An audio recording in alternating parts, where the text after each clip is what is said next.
All right. Welcome back to Solutions with Soul.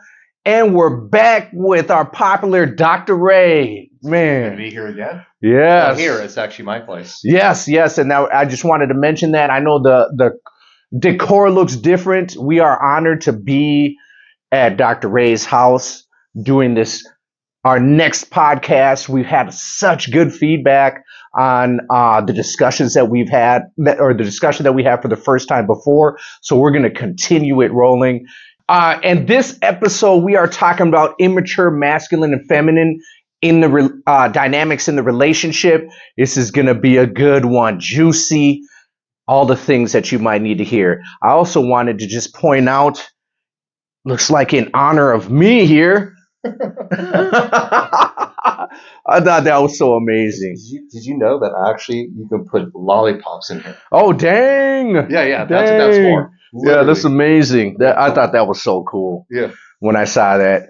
But yeah, let's get it rolling. You know, we're gonna jump right in. It's gonna get good right away. So you want to go ahead, Ray, and give them a little bit of a taste of the beginning part of what we're talking about here. So we're going to talk about the immature masculine and feminine and how it shows up in relationships. And I'm going to just read some notes here also, so you see my eyes over here, just to kind of give you a taste. And we're going to talk about it, but not just talk about how it shows up, but what we maybe could do to better support it, okay? So the immature masculine traits in men could be passive aggressive instead of direct, seeks validation instead of taking a stance, emotionally avoidant but deeply resentful underneath, can't initiate or lead, waits for her to handle it, uses niceness or silence as a control, avoids conflict by spiritualizing or intellectualizing discomfort, is threatened by strong masculine energy in other men. You experienced that. I've experienced it. Yeah. So that would be an immature masculine. And we're not cutting it down, but what we're sharing is like how that can show up, how that can show up in a relationship, how it can show up with men like ourselves. Mm-hmm. Anything you want to share about that before you get Yeah, to the other one? one of the biggest things that I realized and what I actually heard from women tell me, and I'd be running around in circles with men, and then I would think that we were friends, we'd be breaking bread together. Yeah. And then I would hear from women like, you know that he doesn't like you. Oh. And then, so I get that part. And really it kind of always hurt me because I thought, you know, I give people my all. You know, and I give them the real of who I am and what it is, and then to not receive that genuineness back, it really, whew. Well, I could share something too where I can say could trigger me. Yeah. Even more so, it's the integrity.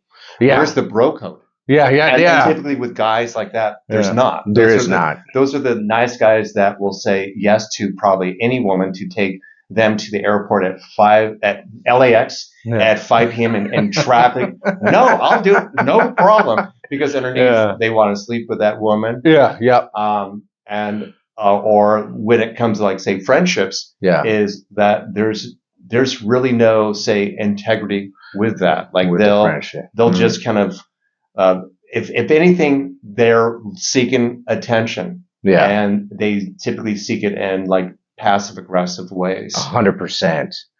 And I prefer you know what's crazy is like even with racism, I prefer the in your face racism.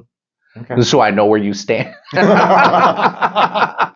know what I mean? And that's just, I guess, in any type of relationships that we have with people, I just prefer we just get it out on the table. Well, you mentioned the last time we talked that you said that you knew some bikers that are pretty racist. Yeah. I made money with them, you know, like, you know, but they were straight up, you know? Yeah, it's interesting. Well, for me, I think for at least, I'm not speaking for you, when someone is true, then I can probably count on them. And the more I can count on someone, I feel like there's more control in my environment. Yes. My own agency. Yeah. And therefore, a man who just kind of goes with the flow. Yeah. And he's trying to get something. Yeah. And he's not being true. Yeah. I don't feel safe with that. Now, it's not I don't feel safe where I feel like he's going to physically hurt me. No. It's more that it's that when I plant a garden with any relationship, I hope it grows into something. 100%. And if I am having conversations, say if I were having conversations with you, we're building something. 100%. Our conversations led to this moment. 100%. And so when a man betrays your trust, Yeah. it's like, I know. It's such a letdown. Yeah. It's such a letdown. It's just not for women, because probably women are watching this going, yeah, I know what you're talking I about. know. He went to work just an hour ago. Yeah, exactly. And it's not, and you're right, it's not just for women. And what's kind of crazy, even though like the men, women have relationship to their intimacy in their relationship, even with us guys, it's almost like that's what makes you feel like, God, it's really me against the world type of deal. Mhm. And you really don't want to feel that way. You know what I mean? You want the camaraderie. You want to know, like you said, the bro code. You want to know that that's actually exists. You know? Yeah, I don't know why I'm thinking of it. I just remind me of this guy. I forgot his name, which is a good thing. When I was living in this apartment complex, and I was married, Yeah. and I was technically married. Yes, we were in love, but it was kind of more a trial thing. She was from France, so I only say that because I still put on applications, whatever. I don't put divorced. I don't feel like I was. Believe it or not. Wow. I'm sure someone's like, oh my God, he's doing something illegal. I know. He's still gangster. Yeah. So, but no, it's just her and I had that conversation, and we decided to get married and see how it worked out in the last like 4 years. But her name was Christelle, and there was a guy she would hang out at the complex at the pool, and Christelle had a really nice body, so I'm sure he liked hanging out with her. Oh, I'm sure he did. But I put out an album, and I remember him saying negative things, and meaning that and I asked her, I said, how does that make you comfortable that this guy's talking shit about your husband, me, your partner? Like, don't are you you okay with that? Like, what's his intention? And I know it wasn't shit. Yeah. Then I heard something else, and I said, he probably likes you. And she was like, no. He's just my friend. Sure enough, it came out. Yeah. He liked her. Yeah. And he was just talking shit. And this guy, when I went to the print shop that he was working at, and he was printing out stuff for back in the day, flyers and whatever, he was nice to my face. Yeah. See, that's what I'm talking about right there. Like being like trying to be cool with me and stuff like that. But underneath still, there was some part of me that felt like, dude, this isn't real. Well, also this, you're still a fucking nerd. Yeah, 100%. You're like, there's something about you I don't trust. Yeah. And I just feel like real guys will sense that. 100%. And women will too, and they'll ignore that red flag. Like, oh, maybe he's just awkward. Yeah. Maybe he's sensitive. Maybe he is awkward because he's pushed people away, or he can't handle feedback to step up. 100%. Yeah, and I think so. And I think that they feel that what we call like the distortion in their field about they're not being genuine to themselves, even because they're not able to voice how they feel or just express how they feel without fear of whatever it is that they have fear of, And even when I was learning to mature as a man, it was something that I had to be like, how to be able to stand on your own and say what you have to say, and whatever comes of that, you have to be able to take that, you know what I mean, and process it however you need to process it. And that's a big thing, and having that confidence in yourself to be able to be like, man, you know how much shit I've been through, that what you just told me, that ain't nothing. That's nothing. That's nothing. I got whooped my whole life. I got yelled at my whole life. Yelling at me ain't gonna do nothing. Like, I'm gonna share this with you. So I don't know why I'm thinking about this, but I just remember this. So where he worked, he'd print out headshots. It's freaking Hollywood. So think about all the models that are coming through, the women. Okay. Well, I remember being there and him saying, check out this woman. And I'm like, yeah, she's attractive. Check out this woman. He shared that with my wife. Yeah. What a fucking dick, dude. Like he set you up. Well, here's the thing about it. So first off, it's not like I married someone who was insecure, like, oh my God, you still find other women to be attractive? Yeah. It's just we're looking at headshots. It's freaking LA. But he used that as ammunition. Oh, wow. And you as a man, know, like, so I would say it's a generalization. Women might be used to other women being catty sometimes, gossiping and talking shit behind their back. But when it comes to, for me, like a real man, that's a bro code you don't break. And you're gonna and he totally manipulated that whole situation. Like, he's the one that's like, what about this woman? Another thing about that. It's not like when you get married or you have a girlfriend or you fall in love with somebody, just like with my wife, it's not like she doesn't know that I'm still human and I find, aesthetics pleasing. You know what I mean? It's a scientific thing. But being, even with her, and I love it, she'll tell me like, some guy was really hitting on her and I'll be like, that's what's up. I'm glad because that means you're attractive, Isn't it weird? When guys get insecure when other guys are looking at their woman, and I'm thinking to myself, then like what were you thinking? Do you think just because you took her off the market, guys are gonna like all of a sudden like become blinders? There's no way. And if they're not looking at her, you might want to reconsider what's going on. That's hilarious, dude. Like even in gangs of New York. Daniel Day-Lewis. And remember, there was a snitch in there. And the guy snitches on the other character. And the Daniel Day-Lewis says, "What type?" He rips into him like, "You must not be a real friend." And he ends up murdering the snitch. But he has no respect for him. There is no respect. And I'm sharing this not because like I'm promoting violence or something like that, but it's more that there are codes of integrity. 100%. They're 100%. Even in my old life, it's codes of integrity. And I shared this before. Like I took accountability for whatever I did. I took accountability, even though people around me would always point fingers at everybody else because they weren't able to take the accountability. But really, there is supposed to be a code about that. All across the board, it's integrity. So I'm going to share the part about the immature feminine traits in women, okay? So feels responsible for everyone's emotions, overextends, becomes the partner's mother, manager, or therapist, needs to feel needed or in control to feel safe, plays out martyrdom, I do everything while resenting the man's being passive, suppresses her own vulnerability and sensuality. Now, can you see how that woman would track that type of man? Oh, 100%. Become like the mother? It's like what are those trauma bonds? Oh, dude, that's actually it. It's a trauma bond or it's a codependent relationship. 100%.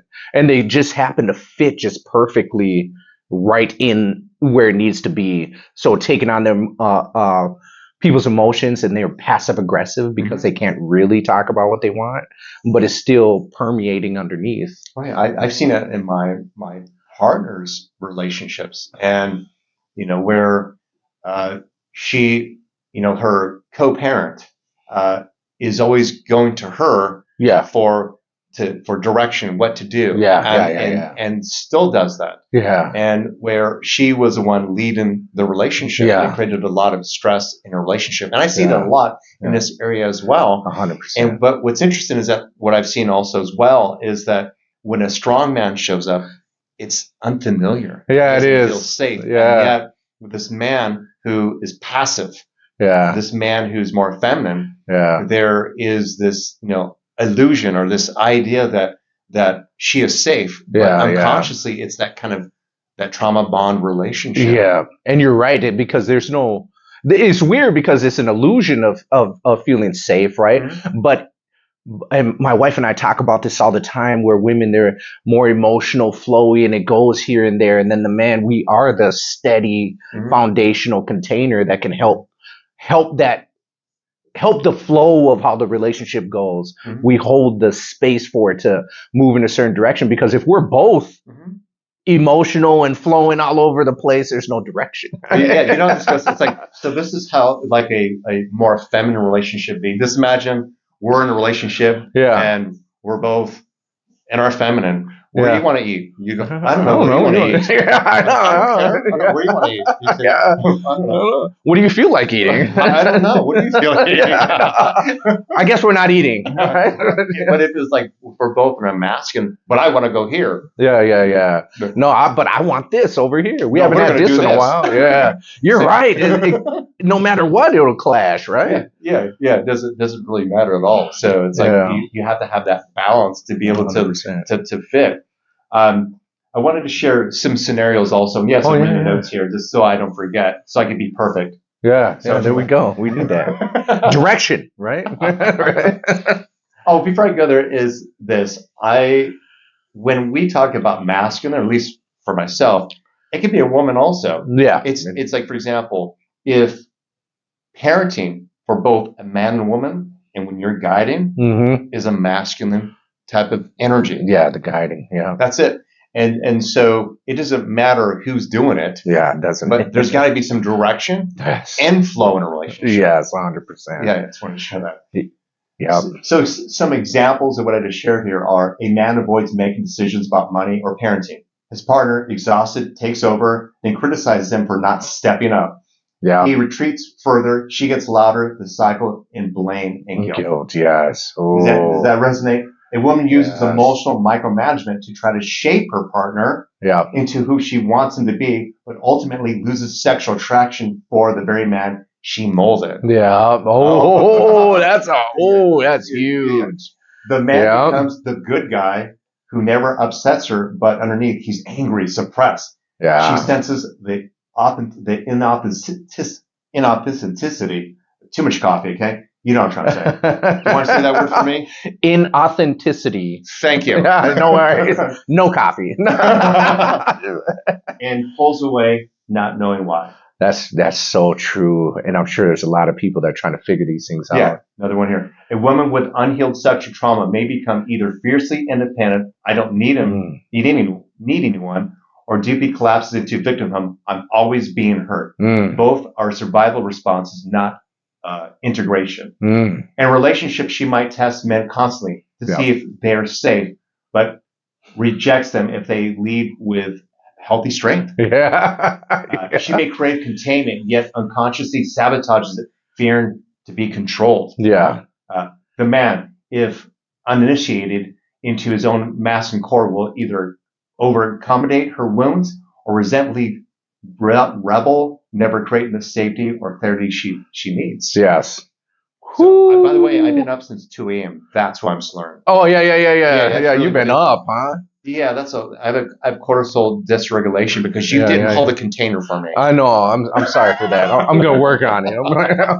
No, I've been up a little bit, so that's a side effect. Sometimes I slur. Yeah. No worries. Yeah. No worries. Everybody will get it. And I do want to say, like, even so, this whole walk that I've been doing, like, since you met me, it's only been, how long my wife and I've been, maybe 6 years long, where I've come into my own and I've really understood the whole energetic relationship between relationships. And my wife and I have gone through some of these things. You know what I mean? Some of these back and forth. And is this before you did the work, before she did the work? Yeah, it's so I've only really been doing this work since 2020. Okay. And we've been married, so that's only 5 years ago. We've been married almost this whole time. Okay. And I was very unconscious. Like I came out of a halfway house for criminal thinking. Okay. And then we met, during this period of time, and this is when I really got into this work. But it was easy for me. Not easy. It wasn't easy. But I feel like I was able to do it quicker because I was already wanting to do these changes. And so I had to look into myself. And every time we go through something, what the first thing I do is I look, well, maybe not the first thing I do, I might have a trauma reaction, but then I go back and I look at myself and I'll be like, okay, I know what I am not liking about the way I acted. Yeah.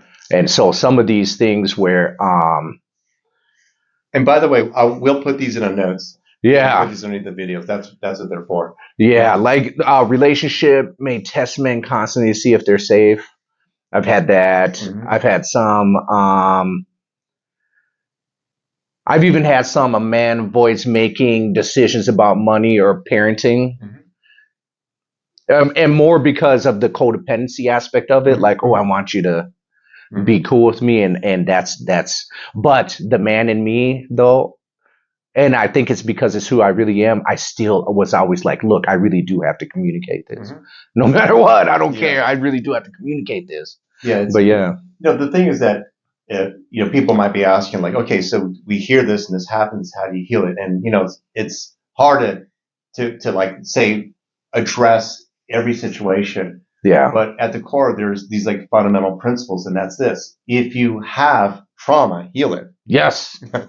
You got to feel it to heal it, right? Number two, after you heal the trauma, who are you? Yeah. Because maybe who you think you are is not who you really are. Yeah. And after you recognize that you've been kind of leading with your trauma, you have to rediscover yourself. 100%. And it's wonderful. Yeah. And then number three, it's recognizing that the next relationship you get into, or if you start to have a better relationship, say with your wife, you have to have new conversations. All the time. Because it's a new collaboration because you're a different person. 100%. Yeah. 100. And what's interesting you about saying that is we went to the Universal, well, it's like a church, but not really. But there's this couple that were married for 50 years. And we were like, how did you do it? Mm-hmm. Right. And they were like, you know how many times we remarried somebody within our relationship? Hey, what's going on? We're going to get back to the interview right after this. If you like what you're hearing and you like the interview that's going on and you want to learn more about us, go ahead and go to thismodernmystic.com where you can get access to courses, merchandise, and live events that we'll be at. thismodernmystic.com. We'll see you there. Amazing. Yeah, isn't it? So you're spot on with that. Yeah, it's rediscovering each other. You know, like, I mean, so like one of the things that I noticed, like particularly with men, because I can speak about men because I think I've done this and I wasn't even aware of it. Because what really made me really embody what I teach was becoming a father. Yeah. Ooh, and I had this conversation with a man who just had a baby, a baby boy today. I like admitted this a little bit. Yeah. So when I was Dr. Ray, even when I was making money and I was playing in a band, an 80s parody band, that it was true that I wanted a high level relationship. Yeah. It's true that I've been doing this work for over 30 years. Yeah. So I could easily say that, I was, before my son, I mean, there's a lot of footage out there of me talking this way. Yeah. But there was also a part of me that wanted the casual relationships. Yeah. There was a part of me that, I don't know, was like saying, well, why do I have to do that? But underneath that, it was this. It was that I had a fear of losing my autonomy. Ooh. It was also the concern that I would not, be able to stay in love with this person, but more that, why am I afraid to just not talk about this? Yeah.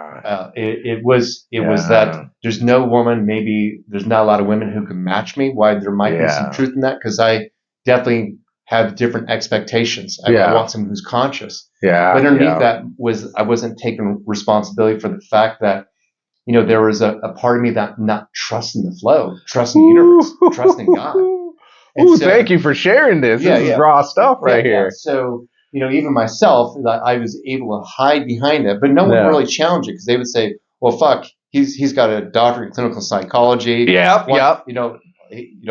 he could be with women, he's not hurting anyone's feelings. That's not a problem. He's still showing up. He's still contributing, to society in a positive way. Yeah. But still, there's this part of me that probably, I wouldn't say I was a Peter Pan, but there was a part of me still clinging to my old identity. 100%. So when I became a father, remember the way it happened, my son was 5.5 months old already. Wow. And so his mother text messaged me and said that I think Max is yours. And we did the whole DNA test and all of that stuff. Yeah. That's a whole nother story, a whole nother fucking series of videos, right? Anyway, we're very close, and she looks up to me, and we have a really good relationship. But I instantly became a father. Instantly. Yeah. And that's when I really started doing the work. That's when I really had to show up. And you stepped in, right? Oh, like big you time. stepped into your own. Fuck yeah. Right. But it was where it was when she gave me the information. It was, dude. I remember it being like, she told me it was June. I'm sorry, it was January 19th, 2015. I get the text message, and I remember like drinking more in my band. The wedding singer, Adam Sandler. Yeah, I love it. Love that. He gets fucked up. And his jokes are not funny. Okay. So it was the Oh, first time. no. It's the first time we were at no. this club called Lake Alice, and where like they loved us. It was the first time we got some complaints. Dang. Yeah. And the manager said like, you need to cut down your drinking. You know, even my bandmates said like, are you going through some shit? I didn't. I was something was Didn't up. even know, huh? Yeah, I was drinking more.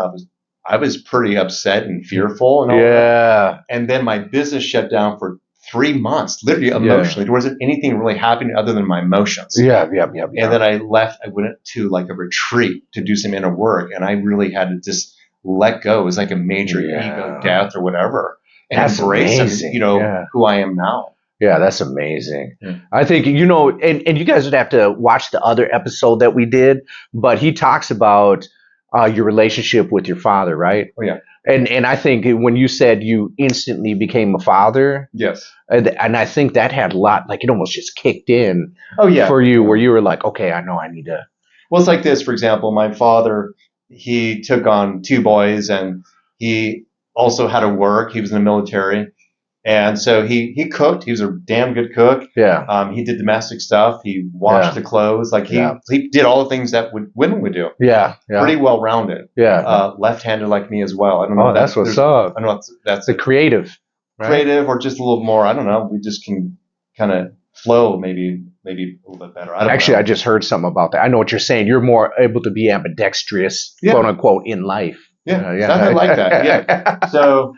So I just took it on, right away. But it's when men surrender that part of themselves. Mm-hmm. Like you see the archetypal movies and where a man is trying to find himself. Yeah. He's fighting his demons, like The Last Samurai. Yeah. Such a badass movie. He's got demons. He's drinking. Yeah. And then he finds the love of his life. Well, that can also represent that you fall in love with yourself. 100%. Yeah. It doesn't have to come from a woman. It's like whatever you're battling with, you're fighting with yourself. 100% it is. And they're just a reflection, like the way that, and this is Maeve and I talk about this all the time. That's my wife, right?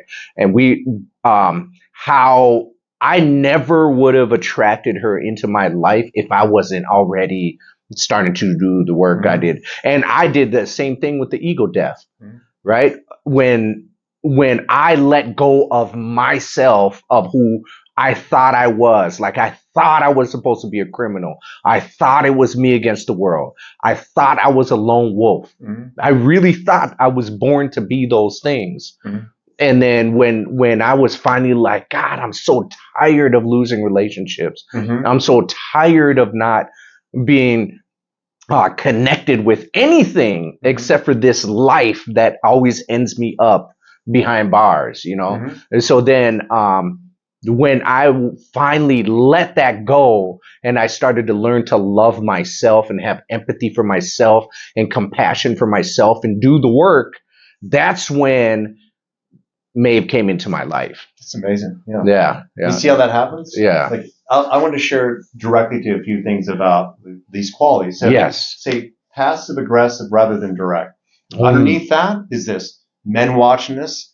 It would be this: if you were to lean into conflict, what are you afraid of? Answer that question. Yeah. Simply answer that question. It might be they're not going to like me. It might be wrong. We have to work with that rather than being passive. Yeah. Because that's going to make you more attractive with both men and women. Yeah. Seeks validation instead of taking a stance. Yeah. Well, that looks almost like a child.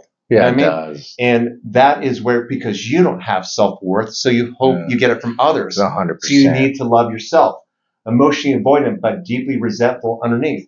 And that is where, because you fear to lean in and get what you want, therefore it shows up as resentment. Yes, because you're not getting what you want. Yeah, exactly. I've done that one. Can't initiate or lead. Waits for her to say, handle it. It's because you're afraid to fuck up. Yeah, 100%. You're afraid to be accountable. These these are all the kind of same thing. Uses niceness or silence as control. So you don't have to fucking assert yourself and finally be accountable. Where you might mess up, right?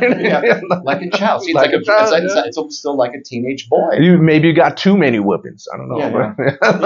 Avoids conflict by spiritualizing or intellectualizing. So that I see that all the time. You Yeah. know, rather than take accountability, it's going into the head. It's like, you know, and I've experienced that. Yeah. I've clearly know when someone like actually doesn't know what they're talking about. Yeah. Yeah. Or it's clear that they made a mistake, whether it's through communication online or in person. Yeah. And I'm not there to make that person wrong. Yeah. No. But you'll see them kind of like give this long story. Yeah. And women experience this mansplaining Yeah. or making excuses and so forth. I'll give you an example.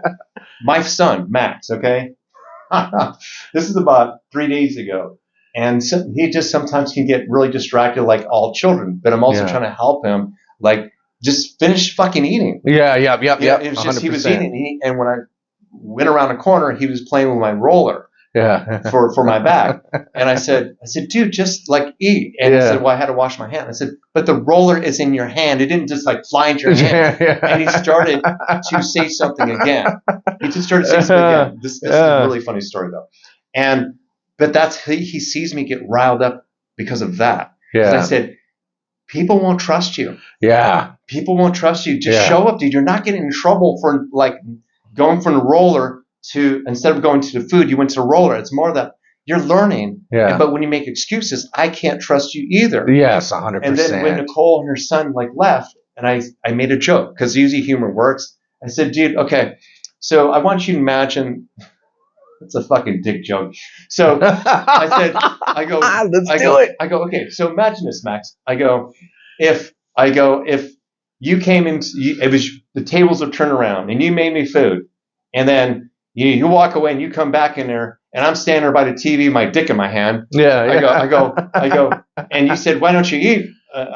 Why are you not eating? Would I say, oh, wash my hand? And you said, no, it's because your dick is in your hand. I says, yeah. I go, so Max is, you can't watch. Max is laughing his ass off. Now I go, so dude, I go, like, it's the same thing. The roller's in your hand. The dick is in a hand. Like, it doesn't matter what it is. You put it there. You grabbed it. Yeah. So it doesn't matter if I just caught you in that moment. Or what. Yeah. You know, the roller was in your hand. Yeah. And you kind of got it. Just fucking own it. Like, it's like, so it's like, it'd be like some guy going there, you know, like, put your dick back in your pants. Like, I didn't pull it out. Yeah. Like, dude, it's in your hand. It's in your hand. Yes, I get that, and there's something about that, like taking accountability, and I think what happens is like you're helping him see where it is, because even my daughter who's 3, sometimes she'll make up stuff too, and I'll be like, wait a minute, what? Like, no, I'm not even mad at you. I'm just trying to get you to understand what's going on. That's all. And I want you to see what's going on. Did that really happen? Then she'll be accountable for it. And so I see how even as parents, how it's important. It's up, dude. I don't have challenges with him for the most part, but still once in a while. And there might be parents going, oh my God, you talk that way to your son. Let me tell you something. Max is unbelievably like confident. He does the right thing. I mean, he just takes care of stuff. And typically, say people who judge that, they have issues with their own sexuality. 100%. They equate that type of language with something like perverted and weird. That doesn't really belong. Like that's their own shit. I mean, it is his dick. You know what I mean? Like, it's not. I mean, it's not nothing bad. And we talk about that too, my wife and I, about the perversion of sexuality. And, and it doesn't need to be that way, but whatever. Like, for example, I'm sure we're going to do an episode about parenting, you know, later. But here's an example. It could be where I remember hearing a story from another parent, and where these kids are like 5 and 6 years old. And the girl lifted up her skirt. You know, and these are with boys and stuff. And then it was reported that the boys did it, but the girl lied. Okay? All right? Oh, wow. But here's the thing. But the mothers came together and talked about it as if someone, like, almost like sexual trauma. Rather than innocent kids just doing what they do.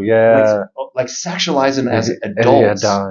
And so and usually that comes from those who have had sexual trauma. And they can't separate their lens from what a child is experiencing. 100%. And dick jokes are funny to boys. 100%. Yeah. They're funny to me.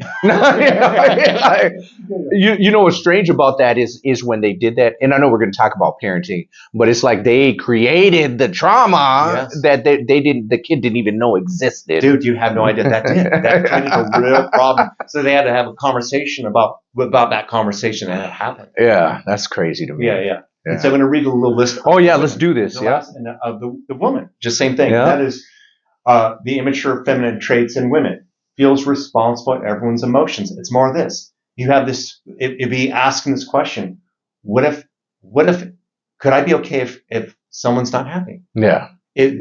What do I need to do to know that the world's not dependent on me? Yeah, it's not. It's really owning that, and it's also this. Sometimes it is an overcompensation for her to feel in control of her environment. 100%. Yeah. Yeah, because there was something going on growing up where the emotions were not a safe thing. Yeah. Overextends, becomes a partner's mother, manager, or therapist. Yeah. So part of that is to be able to control it, the environment as well. But it's also this. It's her inability to maybe lean into her own masculinity and create a strong boundary and saying no because she'll feel guilty. Yeah. Strong boundaries. Yeah. Ooh, very necessary. Women developing strong boundaries would actually resolve a lot of this, both men and women. Yeah. Needs to feel needed or in control to feel safe. So a sense of self could be being needed. Yeah. 100%. Rather than, am I okay with everyone being okay? Being okay. Or even them being unhappy. Yeah. Yeah. And it's not my responsibility. It's not. Plays a martyr. Yeah. I do everything. Well, rather than leaning in and saying, hey, this is enough and creating a boundary, that's kind of their own passive-aggressive way. 100%. And they're the ones trying to be in control with all this other stuff. Yeah. And the last one is suppresses their own vulnerability and sensuality. Yeah. And you'll and that happened when we just talked about the scenario. Yeah. It might actually come out on the children. Yeah. It might come 100%. out on things they see. Yeah, because they haven't been able to express it in appropriate containers. Yeah. It comes out sideways. Yeah. And then how that can also fit this way is, for example, is when women, I've noticed this, that when women want to be seen, it's a generalization, and they're in that sexual place or whatever, and they happen to, say, attract that more feminine guy or the guy who's not assertive, and he just looks at her and like, I'll just do some Reiki on you, baby. Yeah. I just want to do some Reiki on you. I don't want to touch you though. like you're lying. I've heard this from some female friends, like they've gone out with some of these guys, like David Data would call spiritual wimps. Yeah. And these women are like saying like, no, like I'm okay with like but us having sex and getting it on. Yeah. But these guys would own their own sexuality. Yeah, 100%. Yeah. It's better I feel like it's better to go ahead and lead with that, with who you are. Yeah. It is kind of weird. Like, I just want to massage you, right? To make sure you're okay. Like, forget what I want. I did want to point out when you were sharing like the different reasons why. And I saw even more clearly how they fit together like a puzzle piece, where the man is giving up the power and the woman is trying to control the environment. So then they fit together so well. Yeah, creates that trauma bond. Yeah, it does. And they're pissed off. I mean, I've seen that in where that power struggle, and I've seen it in the children. Oh my God. Yeah. But it's painted with this whole idea of spiritual jargon. Yeah. And so it's like, well, this is just our process. This is our karma. No, you don't have strong boundaries. You're not speaking your truth. Yeah. Yeah. We say like, with the cats I used to hang out with all the time and be like, man, where the hell your wallet at, homie? You want to go do this? Nah, man, I can't do that. Where's your wallet at, homie? Where's your balls, man? Go get it out of her purse. Because, like, man, we're just going to the store. Like, it's not that big of a deal. But we definitely call people out on that. Well, the last thing that's just, if you want to close this, is just truth. The relationship will stagnate until both partners mature beyond survival roles. 100%. He must embody presence, truth, and direction. 100%. She must surrender to false self of control, false sense of self. Wait a minute. She must surrender to false self-control and reclaim authentic vulnerability. 100%. Yeah. I agree with that. And that's what they need so they can soften into their femininity. Yeah. And he has to be able to hold that. Well, I'm going to give examples. So, obviously I'm slurring a little bit. I'm not as clear and sharp. Oh, and no, as it's because good. I noticed, but one thing I've learned to do is speak about it. Yeah. Just Oh, be yeah, open yeah. to Bring thought. it up. Yeah. Yeah. Like that's being authentic. I mean, there's not one person out there going, oh, he's stupid. I wouldn't give a shit about that person anyway. That's an example. I'm not speaking eloquently. I'm not and so here's the interesting thing. I remember being so funny. It's almost like another penis joke, but I remember doing a men's workshop and supposedly there was not going to be any women there. Yeah. And I'm like 3 minutes late, hit traffic in LA, go figure. Yeah. And I had to go to the bathroom first. Yeah. And when I walked through the room, there was like 20 men and 3 women. I don't know why the 3 women were there. Yeah. But I was in the bathroom taking a leak. Mm-hmm. Okay. And I was thinking, wow, this is strange. Like, who am I to teach men? Because the workshop was on what women really want. Something like that. So imagine how intimidating that could be. With 3 women in it? Yeah. So I walked out there and the first thing I said is like, who am I to lead this or be an expert on this when there are 3 women here? Yeah. And I was speaking to my discomfort. Yeah, 100%. And those 3 women, they smiled and they said, like we're happy to be here, and they were celebrating me because it was really connecting. Yeah. And they said it was on. Yeah. And I got rid of the pink elephant in the room. Yeah, 100%. I think you should. I think that's a good way of doing it all the time. Yeah. And that's why when in our other conversation, when you said, have you shared how you are? I like to share. Mm-hmm. I need you to know who I am from the raw, because then there's nothing that's going to surprise you about what I say and how I am. Yeah. And I think that's good. And I think that's that foundational being strong as a man anyway. Yeah. It doesn't matter, man. Fuck what anybody else thinks. Exactly. I know what I've been through. I know how I've grown. I know why it happened. And that's all that really matters in the end. And then that helps me move through the world in the way that I need to move. And I got a family I got a family that depends on me and leans on me for that steadiness. So I can't be worried about what the hell the world is thinking about me. Exactly. You know what I mean? Yeah. This is a good conversation. I like it. Man. So we're wrapping up on the time. I want to thank you guys so much for joining us. As you can see, we have great conversations, awesome conversations, gems being dropped all over the place that you guys can take home and treasure. As usual, I'm going to leave all the contact for Ray here in the comments.